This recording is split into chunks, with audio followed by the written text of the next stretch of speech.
नमस्ते साथीहरु, ल हेर्नुस् आजको मर्निङ वाक मेरो बगैँचामा। अनि हेर्नुस् यो आँपको झोपा झोपा फल्याछ, यस्तरी फल्याछ।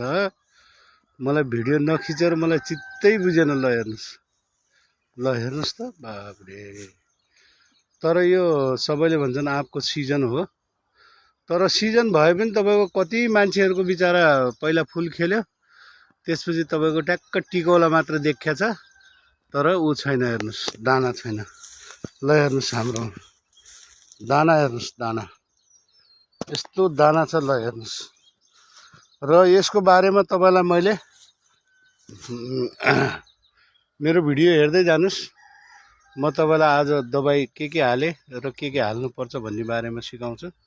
र अलिकति मैले पहिला पनि देखाएको छु तपाईहरुलाई।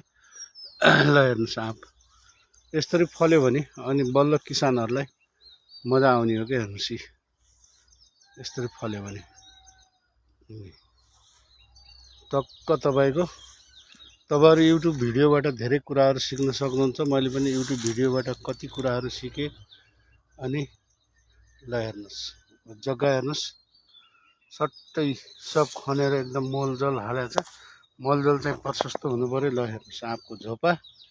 अनि यति राम्रो छ कि यति राम्रो छ। ल यो रुखमा परसम्म हेर्नुस् कस्तो छ, परसम्म हेर्नुस् है, परसम्म।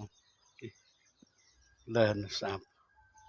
र यसमा कुन दबाई युज गर्नुपर्छ म तपाईलाई सबै कुराहरु आज दिउँसोको भिडियोमा खिचेर म हाल्छु। र मलाई फलो गर्दै गर्नु होला। अनि धेरै कुराहरु मैले सिकाइरहेको हुन्छु। व्यापार बिजनेसको बारेमा पनि सिकाइरहेको छु।